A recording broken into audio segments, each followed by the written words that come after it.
if you're anything like me, when you got started in the RC hobby, you saw the prices of the top of the line racing RC cars, and you thought, why do I have to spend that much money to get into the hobby? Like, you know, and you see these cheap knockoff cars on Amazon or AliExpress, and you thought, how much different could they really be? You know, why, if I just really dialed my car in, I learned how to drive it really well, why couldn't I be competitive with one of those cars? And that was always really interesting to me. I thought, man, maybe I could get in at a budget price. And then I would kind of look more deeply into the cars that I found and realize, oh, they really are that bad. You know, there is absolutely no way this car will ever turn a competitive lap on a track. But then a couple weeks ago, I was messing around on the internet and I found a brand that I had never even heard of. And I started looking into it and I was like, wow, this really doesn't look that bad. Like, I couldn't see the obvious things that would make this car not competitive. And the more I looked into it, I found out that this particular brand has kind of a cult following online. And so it got me thinking, could this car maybe turn a competitive lap? I don't know. So I went ahead and got myself one of these. This is the Rlaarlo. I have no idea how to say it. But it's an Rlaarlo Stormbreaker. This is a 10th scale 4-wheel drive buggy, and it came in at just $269 ready to run with a radio, with, well, kind of a battery. I'm going to change that out, which I'll get to in a minute, but comes completely ready to run out of the box. And if you've looked, the prices for, you know, an X-Ray or Team Associated buggy, just the chassis is between $600 and $700. So this is a fraction of the cost of one of those 4-wheel drive buggies. So what we're gonna do is I'm gonna take this with me to my club race next week, and I'm gonna take it straight out of the box. We're gonna put it on the track and see if I can run some competitive laps with it. So let's take a look and see what we've got. Okay, so extra parts, it looks like. Now we're talking. Look at this thing. Okay.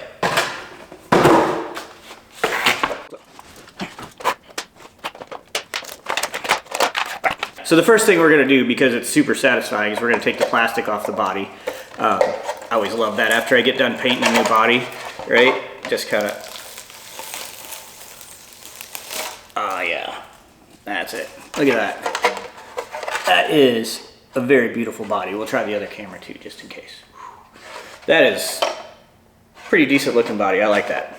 Okay, so first impressions, it feels pretty solid. I like it. I mean, I don't feel like it's gonna break. It's good material, and feeling underneath it has the aluminum chassis, or at least down the middle. Looks like this is like a plastic on the outside. But yeah, it's got the aluminum chassis, and the arms feel pretty good. I mean, if you look at them, they don't look that much different than the arms on my Technos. And they have carbon fiber inserts in the middle. So I mean, I'm sure they are different than the Technos, but I mean, they look decent. They look strong. Like, I don't feel like this is going to break in the first jump. And it's got aluminum shock towers, maybe not as thick as the ones on my Associated buggy, but I mean, it feels decent. Like, if I bought this for a basher, I would be super psyched. Like, if you take this out in the yard and you were just gonna like jump it around and bash it, I think this would be great. But then the question is, you know, can it turn a fast lap? And that's the question, right? I think the big limitations are going to be weight. And before I did this video, I tried to look around and see how much an Associated 4-wheel drive buggy, or, you know, the X-Rays, how much they weigh, and I just couldn't find anything. But my guess is this is heavier, which will make it tougher, obviously, because, you know, the lighter you are, the more nimble you are on the track. And then the other thing is adjustability, because obviously, you know, there's only three spots in the shock towers to change that angle. and you can't change the diff height or anything like that. So I think you're limited in terms of getting this car dialed in the way you want it to. So, I mean, if you want my prediction, can it be competitive? Everything in me says absolutely not, no. But then I feel how sturdy it is, and I get to thinking, well, I mean, maybe, possibly. So I feel like at least there's a good enough chance that it's worth trying out to see what happens. So what we're gonna do is we're gonna take this to the track, and I'm gonna only add 2 things that are not currently on the car. Number 1 is battery. The reason for that is they only send a 22 milliamp battery with it, and that's not gonna finish a race. So that's not even fair. So we're gonna put a decent battery in it, and then tires. Because if we're being honest, I could take the best 4-wheel drive buggy on the planet and put terrible tires on it, and it's not gonna run a competitive lap. So I feel like we have to make it a fair fight. So I am gonna put some decent race tires on it. Other than that, the only thing I'll do is, change ride height and some camber and things like that to make sure that the car is dialed in the way that I want it to drive, and then we'll see what happens. This weekend, I finally get to get this car on the track. And there were a couple of things I noticed as I was getting it prepped to race that I wanted to share with you before I get to the track. The first thing is, I got this out on the driveway to run it a little bit, and it kind of rips. Like, it's a lot faster than I thought it would be, and it handled a lot better than I thought it would. So I'm starting to get confident that we might be able to make something happen with this weekend. Like, it might actually be good. So I cannot tell you how excited I am to get this on the track and see what it can actually do. But as I was doing that, as I was getting it prepped, I did run into a couple of the problems that you would expect to run into when you're trying to race a car that wasn't designed to race.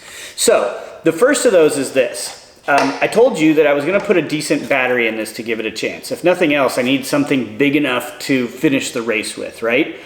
And the problem with that is the Rlaarlo chassis here isn't designed to be big enough for that size battery to go in. So what I ended up doing is I had to take the ESC from here and move it back to give myself some room to fit the battery. But when I did that, that meant I took out the battery container, and so I didn't have any straps left. So what that meant is I had to cut some holes into the side of the chassis here, and that's what's gonna hold these Velcro straps that are gonna hold the battery in place while I'm racing. So that was annoying, but not really that big of a deal. I was able to fix it, and now I'm ready to race. The other one required a little bit more creativity. The basic problem is this. The Rlaarlo tire is just a little bit wider in diameter than the tires that I normally use to race. And so when I put them on, what would happen is the inside of the wheel would rub up against the steering link here and make it impossible to get the car moving. So there were 2 things I had to do to fix that. The first is I went in and designed my own hex adapter. And basically what this is it's just the standard hex adapter, but I made it wider so that I push the tire out and push the wheel out so it wouldn't rub up against that steering link. And that worked pretty well. The problem is that Proline makes 2 separate types of wheel. There's like a wider offset and a narrower offset. And so if I used this one, which is the narrower offset, it still didn't get far enough out to avoid running into the steering link. So I had to get the wider offset one, and I'll show you what I mean by the difference there. So if you look, these are the 2 different types of tires. In this one, you can see the axle is going to go right up to the edge of the wheel, whereas here you can see where the hex goes in sticks out a little bit more. So this is going to push the tire out wider. So if I use these, I'm going to have a wider wheelbase in the front. And so I started off with these and glued up a set, and it still didn't work. So I had to go out and get the wider offset tire, and now everything works perfect. I've got my electronics set, I have my transponder in, I've got tires glued up, and I am so ready to hit the track and see what this can do. Okay, so the time is finally here. I finally get to put my Stormbreaker on the track for the very first time. I'm here at Shaw's for the Red River Shootout first round for this year. And today's a practice day, so there's no timing or anything like that. and I'm not going to be able to find out how fast it is, but I am going to get a feel for the track. I'm not expecting too much because I had my short course truck out there just now, and there's basically no grip. It's kind of like driving on ice right now, so we'll see what happens there. But I should get a good feel for this, and I'm way more nervous than I should be because, I mean, it didn't make sense at first, but then I realized, like, I bought this car thinking it was just going to be total crap. So why am I nervous? But the thing is I've kind of bonded with it now, and I want it to do well. So I kind of feel like I'm dropping my kid off for the first day of school or something. I'm like nervous but excited at the same time. So I'm going to stop talking and just get this thing on the track.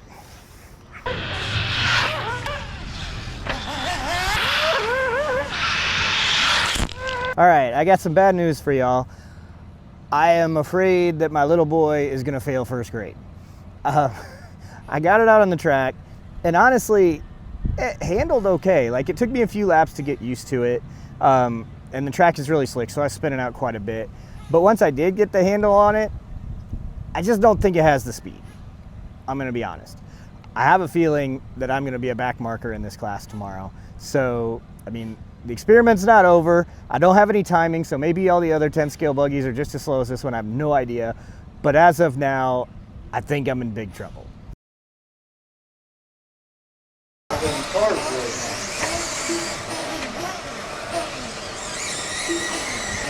All right, got 1 minute expired, 4 minutes remaining. Nick Williams still in that first spot, Paul Devin in second. Mark Bryan, less than a 10. Okay, I don't even know what to say. Like, I'm so proud of my baby boy. I put him out there to play with the cool kids for the first time. We had our first qualifying heat, and you know, I was apologizing to the guys on the stand, like, I'm sorry when you lapped me and all this type of thing. But then it didn't happen. This Rlaarlo Stormbreaker actually was running competitive laps, so I've kind of answered the question already. Like, can this car run competitive laps? And, well, yeah, it just did. I almost didn't get last. Like, that's amazing to me. And if you had given this to a decent driver, it would have been able to run in the middle of the pack. I mean, it was actually looked really good. Now, that was the biggest problem. See, I don't even know what to do now, because I had this plan where obviously this car can't run fast enough and it was going to struggle, so I'd try to put a bigger motor in it and see what happened. But speed wasn't my problem. Driving skill was my problem. If I could drive a halfway decent race, this thing might be able to get middle of the pack. And even as it is, I still might not get last today. Like, that just blows my mind. So I can't wait to see what happens in Q2. Now, in fairness, I didn't finish the first qual because what ended up happening there is one of my battery wires got tangled up in the servo. So yeah, that was a stupid issue on my part. But I will get that fixed. I will make sure it doesn't happen again. And yeah, I just can't wait to see what happens in Q2 in the main. This is, I don't even know what to say. This is so cool. Drivers, look alive. Marshals on your tone.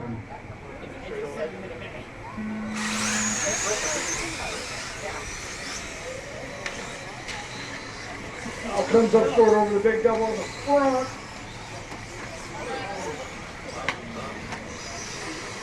And that back triple claiming victims already. So let 2 cars get out there. It looks like Jim Richards and another one, white blue. I'm not sure who that is. That would be Mark. So 1 and 2 get away cleanly. They swap positions. Jim Richards leading it. Going down the back stretch into the Put him on the nitro buggy. little triple. Jim spins out on the back stretch.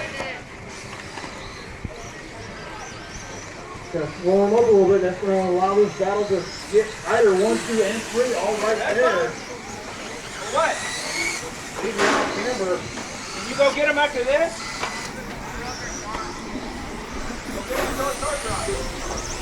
2:45 to go down. 2:45 to go.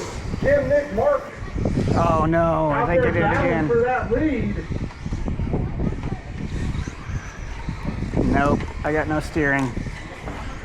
Okay, so there's a lot to unpack from that, and I'm gonna try not to ramble too much because I'm really tired. It's been a long day of racing, but there's just so much I learned about this Rlaarlo Stormbreaker. So first things first, I just had my baby boy out in the A main. He got to play with the cool kids. He got to play with the Technos. He got to play with the Associateds.